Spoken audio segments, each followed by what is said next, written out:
रात के 12 बज रहे थे। हवेली में चारों तरफ सन्नाटा था।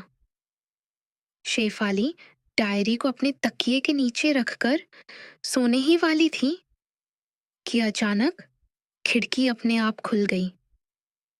ठंडी हवा के साथ वही साया फिर आया, लेकिन इस बार उसकी आवाज अलग थी, थोड़ी गंभीर, थोड़ी रहस्यमय। साया बोला, शेफाली, तुमने डायरी की ताकत समझ ली है, लेकिन जो रहस्य इसके पीछे है वो अभी बाकी है।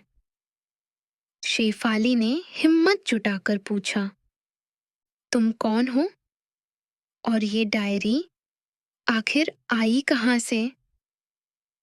साया चुप रहा, फिर धीरे से बोला, अगर सच्चाई जाननी है तो तुम्हें उस जगह चलना होगा जहां ये डायरी बनी थी और जहां इसका असली दरवाजा है। अगली रात साया ने उसे इशारा दिया कि वो पुराने हवेली के तहखाने में जाए। शेफाली के हाथ पांव ठंडे पड़ गए, लेकिन उसके अंदर की जिज्ञासा उसे रोक नहीं सकी। हाथ में टॉर्च और डायरी लेकर वो तहखाने में उतरी। दीवारों पर अजीब निशान बने थे, जैसे कोई गुप्त भाषा हो। अचानक डायरी के पन्ने अपने आप खुल गए। एक पन्ने पर चमकते हुए शब्द उभर आए, रहस्य का दरवाजा तभी खुलेगा जब तुम अपने डर का सामना करोगी। जैसे ही उसने ये पढ़ा, उसके सामने दीवार में एक गुप्त दरवाजा उभर आया। दरवाजा अपने आप चरमराता हुआ खुला और अंदर अंधेरा इतना गहरा था कि टॉर्च की रोशनी भी निगल रहा था। शेफाली डरते हुए अंदर गई।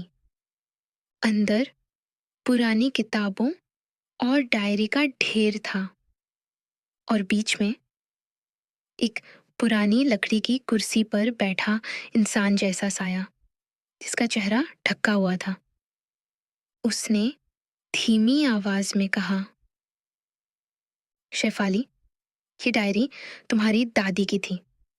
उन्होंने भी कभी इसका इस्तेमाल किया था, लेकिन उन्होंने इससे जुड़े एक बड़े रहस्य को छुपा लिया।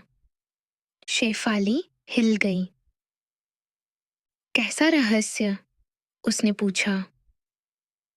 साया बोला, इस डायरी में जो भी लिखा जाता है वो सिर्फ होता ही नहीं, बल्कि उसकी कीमत भी चुकानी पड़ती है।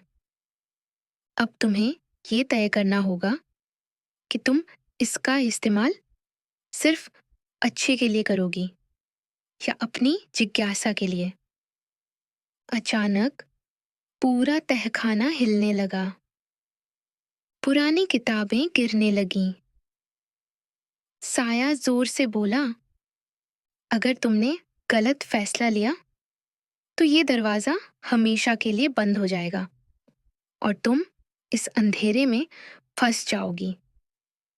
शेफाली की धड़कन तेज हो गई।